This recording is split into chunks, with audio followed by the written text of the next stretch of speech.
እንኳን ደስ አላችሁ እንኳን ደስ አለን መላው ኢትዮጵያውያን። ኢትዮጵያ በዓለም አቀፍ መድረክ እጅግ ታላቅ ሽልማት አግኝታለች። እንዲሁም ኢትዮጵያን ወክላ ሄዳ ሽልማቱን የተቀበለችው ኢትዮጵያዊት ያደረገችው የእንግሊዝኛ ንግግርና ኮንፊደንስ ዓለምን እያነጋገረ ይገኛል። ይቺ ሰው ማነች? ሽልማቱስ ምንድነው? ሙሉ ፕሮግራሙን ተከታተሉን፣ እናቀርብላችኋለን። መደመጥ መታየት ያለበት ሀገራዊ እጅግ በጣም ጠቃሚ አንገብጋቢ ከስራችሁም ቢሆን ለተወሰነ ደቂቃ አረፍ ብላችሁ የምትመለከቱት ቪዲዮ ነው። ክቡራን አድማጭ ተመልካቾቻችን In a year marked by global challenges to food security and climate resilience, Ethiopia has emerged as a standout success story, earning widespread acclaim from the United Nations Food and Agriculture Organization, FAO, for its transformative strides in sustainable agriculture and environmental stewardship. Once synonymous with famine and vulnerability in the 1980s, the East African nation has, under the visionary leadership of Prime Minister Abiy Ahmed, engineered a multifaceted revolution that not only bolsters wheat production, but also fosters food sustainability in its harshest arid landscapes, regions like Afar and Somali that resemble unforgiving deserts.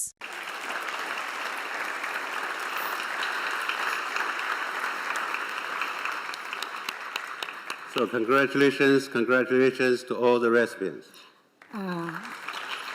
Excellency, any comment on the event? Thank you very much. It is absolutely an honor to be here. Excellency Director General, distinguished guests, ladies and gentlemen. On behalf of the people of Ethiopia and the government of Ethiopia, I would like to extend my heartfelt congratulations to the entire team of FAO for their 80th anniversary. We are very deeply grateful that Ethiopia's Green Legacy Initiative launched in 2019 by our Prime Minister, Dr. Abiy Ahmed, is being recognized internationally today as best practice in sustainable forest production and protection. What began as a very bold vision has now grown into a national movement, planting more than 47 billion seedlings and increasing our forest coverage in Ethiopia from 17.2% in the first 4 years only up to 23.6%. And it's a story about people coming together. It's a story about hope taking root. And so I warmly invite you all to come to Ethiopia, to visit Ethiopia, and to walk amongst those forests and see for yourselves what people coming together can do and what hope can actually bring into action.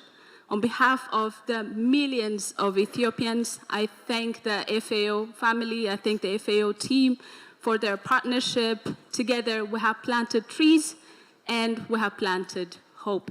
Thank you all very much.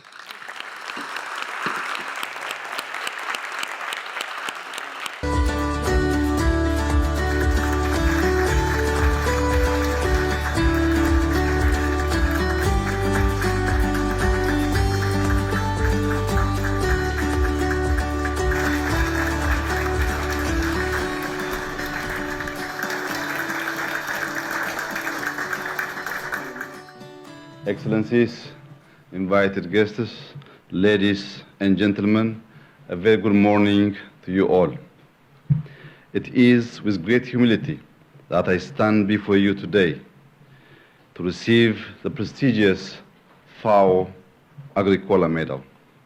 I am deeply honored and grateful to the UN Food and Agriculture Organization for recognizing Ethiopia's diligent efforts over the past 5 years in addressing food and nutrition security. As I accept this very prestigious award, I would like to emphasize my government's commitment to not only meeting zero hunger goals, but to achieving food sovereignty and attaining national prosperity. ህዝቡ ይህንን ስራ እየተለማመደ የእርሻን ጠቀሜታ እያወቀ በሚሄድበት ሰዓት ከብቶቹ ምግብ ያገኛሉ፣ ሰው ምግብ ያገኛል። የተመገበ ከብት ደግሞ ወተት ይሰጣል፣ ስጋ ይሰጣል። እዛው ያለ የሚያሟላ የምግብ ቼይን የምግብ ሰንሰለት ይሆናል ማለት ነው። ይህ ከሆነ ረሃብ የሚባል ቋንቋ ሊወራ አይችልም።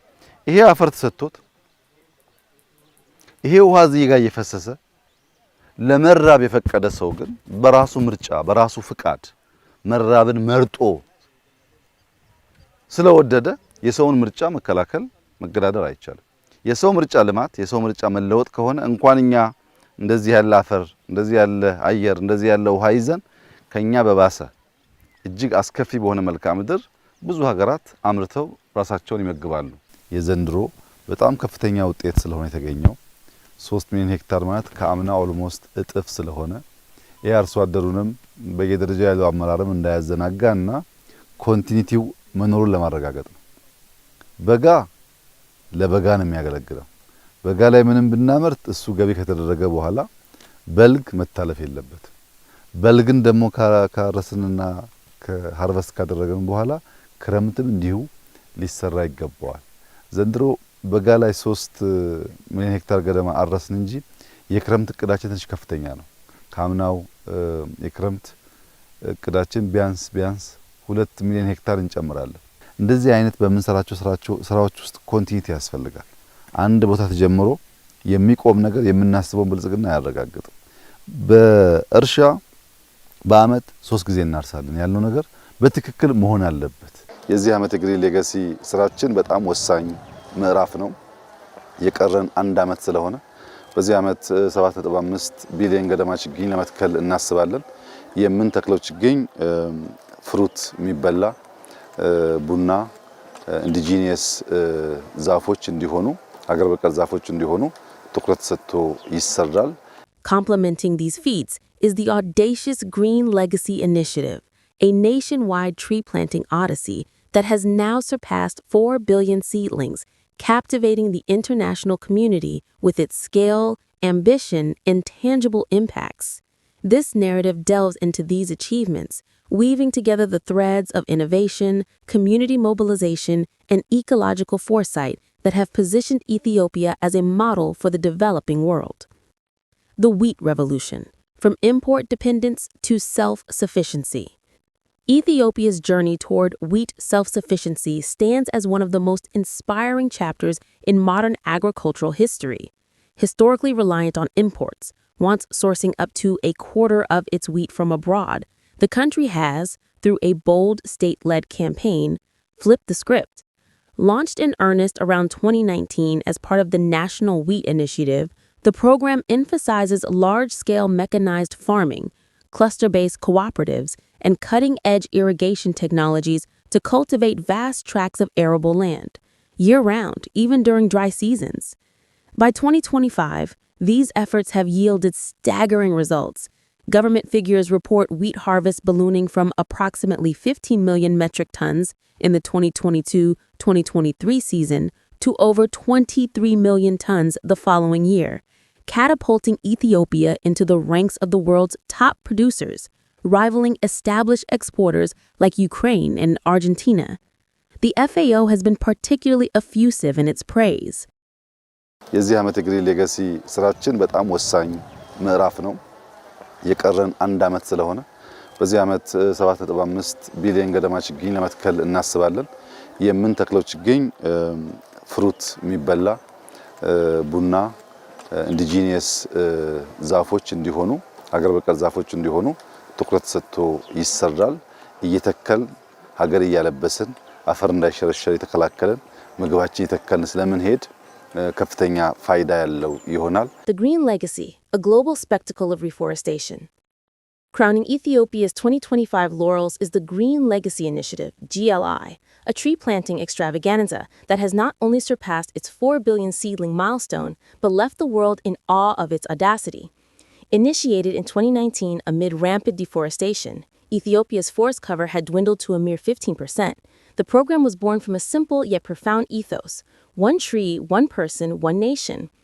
Aligned with the UN's Bond Challenge and Ethiopia's climate-resilient green economy strategy, GLI targets restoring 22 million hectares of degraded land by 2030, aiming for 50 billion trees in total to combat erosion, sequester carbon, and bolster biodiversity. The numbers are breathtaking. By October 2025, over 32 billion seedlings have been planted nationwide, with the 2025 rainy season alone accounting for $7.5 billion, exceeding targets through feats like the July 31 renewal through planting blitz, where 714.7 million saplings were embedded in just 12 hours by 27 million volunteers, shattering global records. From the highlands of Amhara to the lowlands of Gambela, over 120,000 nurseries, up from 40,000, have sprouted, generating 767,000 jobs and infusing rural economies with vitality. Fruit-bearing species like avocado, mango, and papaya, over 500 million planted in 2022 alone, double as economic engines, promising harvests worth millions in export revenue while enhancing food security.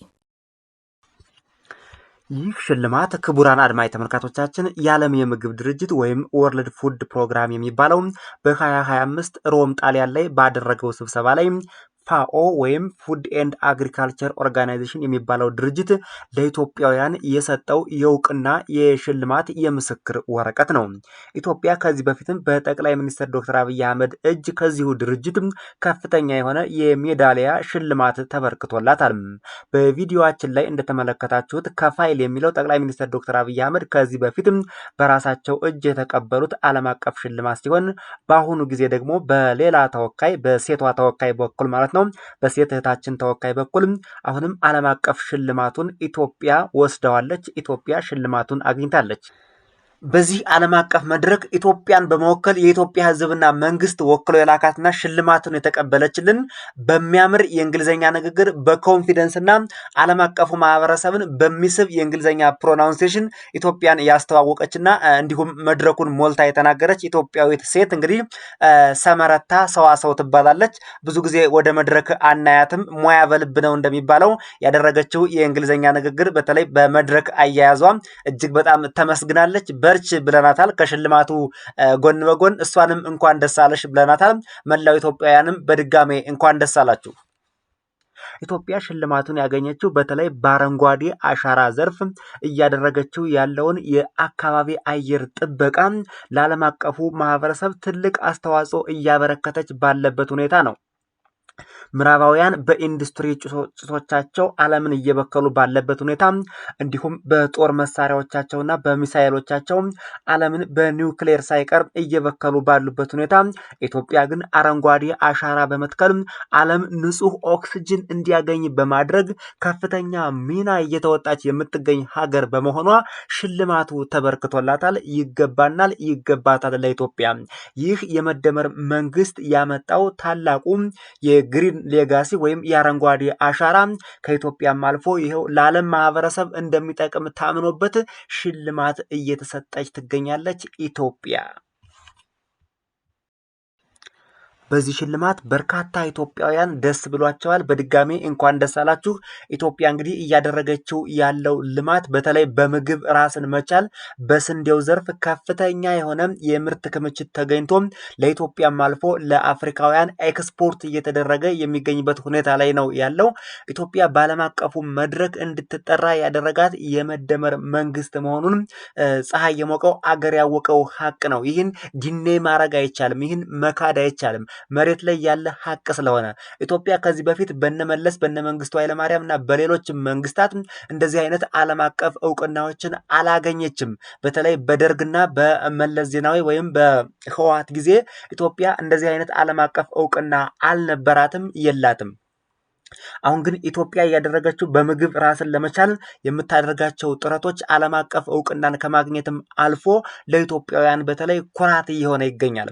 የበጋ ስንዴ ኢትዮጵያ ውስጥ እንግዲህ መመረት ከጀመረበት ጊዜ ጀምሮ ኢትዮጵያውያንን መግቦ ለአፍሪካውያንም የሚተርፍ ሁኔታ ላይ ይገኛል። ክቡራን አድማጭ ተመልካቾቻችን ይህ የኢትዮጵያ ትልቅ አቺቭመንትና ትልቅ እድገት ነው ብሎ መናገር ምንም የሚያሳፍር ነገር የለውም። የተከበራችሁ አድማጭ ተመልካቾቻችን ለዚህ ሰዓት ያቀረብንላችሁ ዋና መደመጥ ያለባቸው መረጃዎች በተለይ ኢትዮጵያ ካገኘችው ሽልማት ጋር ተያይዞ ይሄን ይመስል ነበር።